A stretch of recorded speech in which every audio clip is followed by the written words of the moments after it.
perusahaan terkaya di Indonesia perusahaan keluarga. Artinya batik ini juga bisa nih jadi perusahaan terbesar di Indonesia. Kalau misalnya ada yang mau untuk membuatnya dan mengolahnya secara profesional. Yang mau menggeser menjadi sebuah perusahaan yang benar-benar profesional itu memang nggak banyak. Nggak banyak, tapi ada contohnya.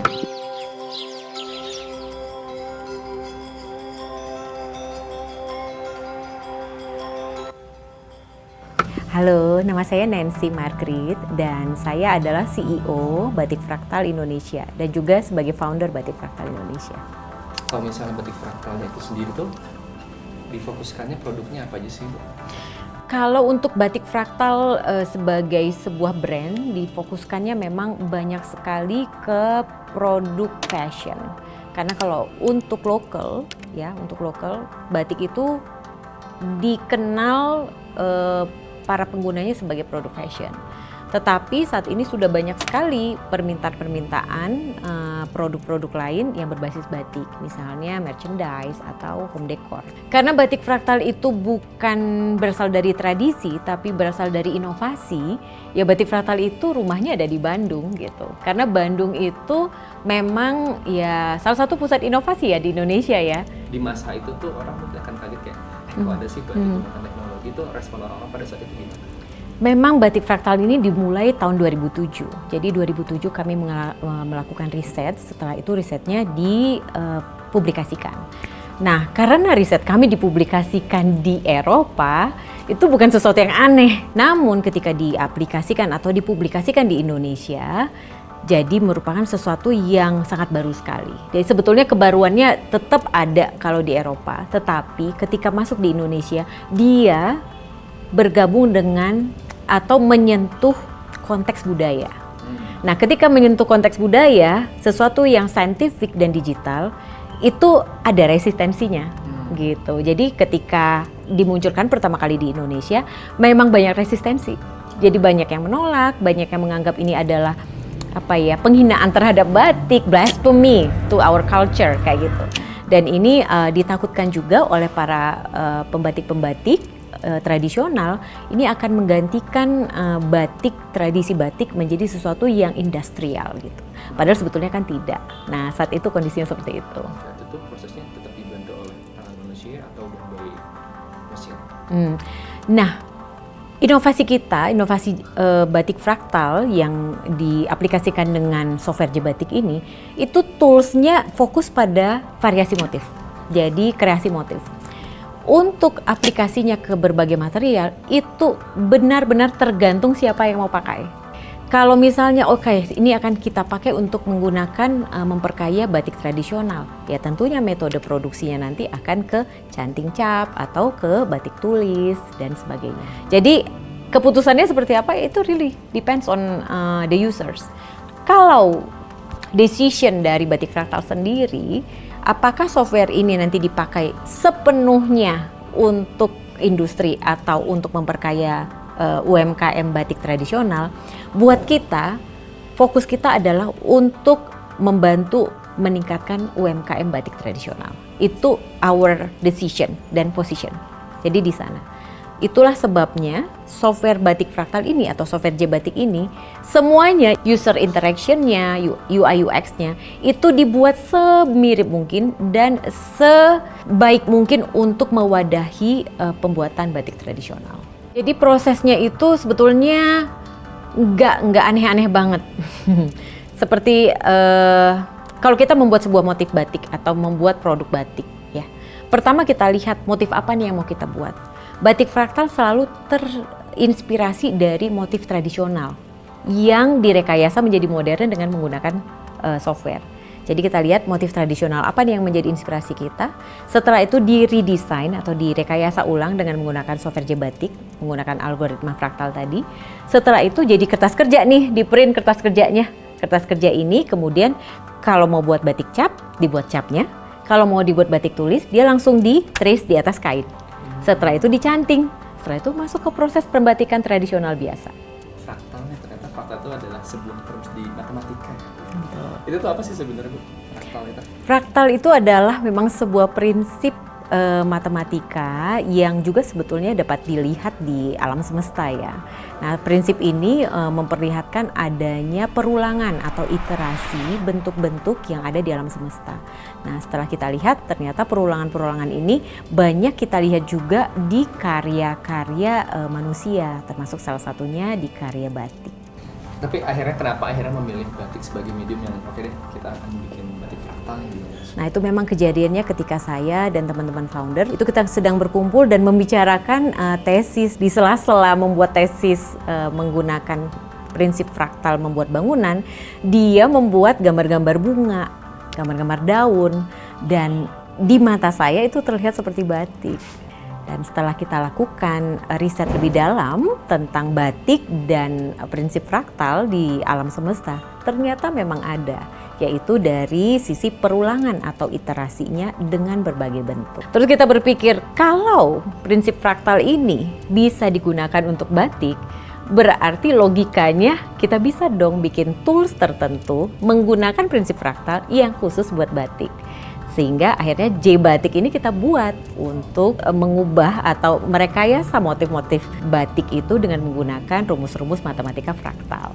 Katakanlah tiba-tiba ada UMKM nih, mau juga mau bikin brand baru batik itu, apakah dengan menggunakan J-Batik juga? Saat ini pengguna software kami lebih dari 4.000 orang. Dan ini di-encourage untuk semua pembatik bisa menggunakan software ini untuk mendesain motif-motifnya. Jadi kita ingin bahkan seluruh pembatik di Indonesia ini menggunakan software kita dan menggunakan tools ini untuk meningkatkan produksinya, untuk memastikan motif-motif mereka bisa masuk ke pasar modern. Jadi kita encourage bahkan gitu. Jadi tidak ada tuh yang namanya batik fraktal atau software J-Batik hanya bisa dipakai oleh batik fraktal, tidak mungkin. Karena saat ini di Sukabumi kita memberdayakan 30 UMKM dan 30 UMKM ini punya software batik fraktal untuk membuat motif sendiri. Rumah batik fraktal ini apa sih sebenarnya? Ini kan ya aku tahu baru lah ya, baru sekitar 2 bulan. Sebenarnya apa sih? Jadi rumah batik fraktal LPS ya, ini lengkapnya namanya Rumah Batik Fraktal LPS. Ini adalah sebuah hub atau sebuah space yang memang kita ciptakan dalam rangka pelatihan jangka panjang bersama Lembaga Penjamin Simpanan. Jadi tahun 2023 kita sudah memulai pelatihan, sampai nanti 2025 pelatihan akan berlanjut terus.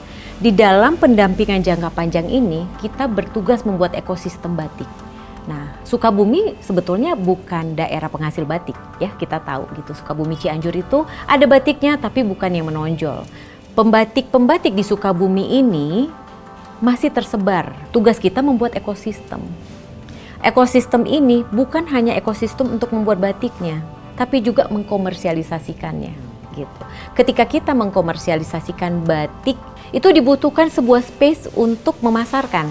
Gitu. Sehingga dibutuhkanlah ini ya tempat galeri untuk memajang produk-produk hasil pelatihan yang nanti di mana orang bisa datang, melihat dan langsung membeli. Nah, kalau sudah membeli artinya sudah menggerakkan perekonomian.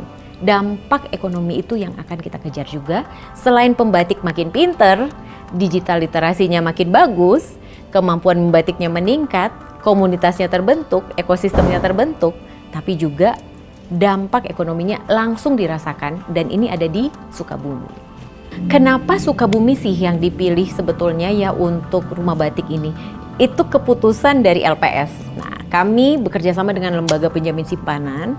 Memang salah satu fokus dari kegiatan Lembaga Penjamin Simpanan di dalam fokusnya untuk sebagai institusi finance di Indonesia, salah satunya memang di Jawa Barat yang menjadi fokus mereka. Nah, setelah dilakukan survei Jawa Barat ini, sebetulnya banyak daerah-daerah batik. Sukabumi terpilih karena memang simply belum ada aja gitu sentranya. Kalau kita masuk ke Garut, ya sentranya sudah ada, sudah dewasa. Cirebon, mature. Industri di sana sudah sangat saturated gitu ya. Sudah banyak industrinya, udah besar, dewasa, dan sudah terkenal mungkin ke seluruh dunia gitu. Sukabumi ini nggak ada, tapi ada nih pelaku-pelaku kecil yang masih tersebar dan masih perlu dibantu. Nah, kelihatannya dari itu alasannya kenapa Lembaga Penjamin Simpanan menugaskan kami untuk membuat di sini. Apakah ini menjadi pertama di Indonesia? Yes, karena selama ini Batik Fraktal tidak pernah membuat membuat rumah batik ya di manapun.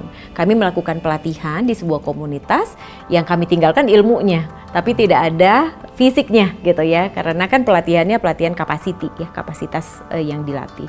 Tapi di sini sampai infrastruktur bangunannya ada dan kita membuat pusat batik dengan teknologi tinggi pertama di Indonesia ya, karena memang komitmen dari Lembaga Penjamin Simpanannya. Sistemnya kayak kelas gitu ya? Jadi kalau untuk fasilitas belajar itu memang dengan UMKM yang sudah kita pilih, jadi nggak bisa sembarangan datang nih. Jadi kita sudah kurasi, nih ada 30 UMKM yang ikut dalam pelatihan ini dari tahun 2023 dan harus terus sampai 2025. Mereka tuh kayak masuk SMP gitu, SMP 3 tahun ya nggak bisa keluar gitu ya, kalau mau lulus gitu. Jadi kita buat pelatihan ini berjenjang karena kita punya punya visi untuk membawa para pembatik-pembatik Sukabumi dan karyanya ini sampai ke fase internasional. Bentuknya memang kelas-kelas yang sudah dirancang dari awal tahun kita udah rancang dan mereka harus ikut terus. Di tahun ini ada sekitar 20-an kelas ya yang nanti yang sudah mereka ikuti. Tahun ini pelatihannya udah selesai dan di akhir selalu akan ada unjuk karya. Unjuk karya itu berupa fashion show dan pameran biasanya di penghujung tahun. Jadi tahun ini nanti bulan Desember akan ada fashion show di Jakarta. Tahun lalu hasil karyanya ditampilkan fashion show di Sukabumi. Tahun depan nanti akan ada di luar negeri. Free atau? Free. Bukan hanya free, kita juga membayar mereka untuk datang. Oh iya. Betul. Ongkos juga dibayar. Jadi kita ada biaya namanya beasiswa Batik Fraktal. Jadi kita bayar mereka untuk datang. Belajar tuh dibayar, persis kayak beasiswa. Apa sih yang bikin Batik Fraktal bisa bertahan? Oke.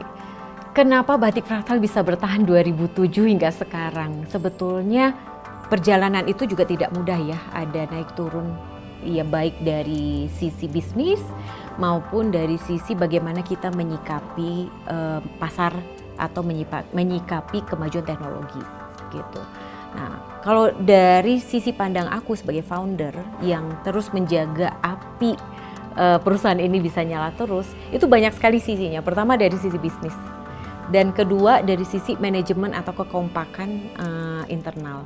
Dan yang ketiga dari bagaimana kita mempunyai visi untuk ikut terus dalam kemajuan inovasi dan teknologi. Gitu. Nah 3 ini memang harus benar-benar dijalani dan harus dijaga. Nah itu banyak banyak kisahnya di baliknya. Tapi kalau dari saya mungkin singkatnya bisa saya sebutkan bahwa pemilik atau pendiri Batik Fraktal ini tidak tergoyahkan kekompakannya, itu mungkin satu. Jadi kita selalu satu suara dan selalu kompak. Yang kedua, kita punya visi yang jauh lebih besar daripada sekedar profit. Gitu. Jadi ada keinginan untuk berinovasi, ada keinginan untuk memberikan dampak. Itu sebetulnya yang membuat kita terus maju gitu, membuat kita nggak berhenti. Gitu. Jadi profitnya itu memang bukan di prioritas pertama gitu, tapi itu menjadi prioritas yang berikutnya.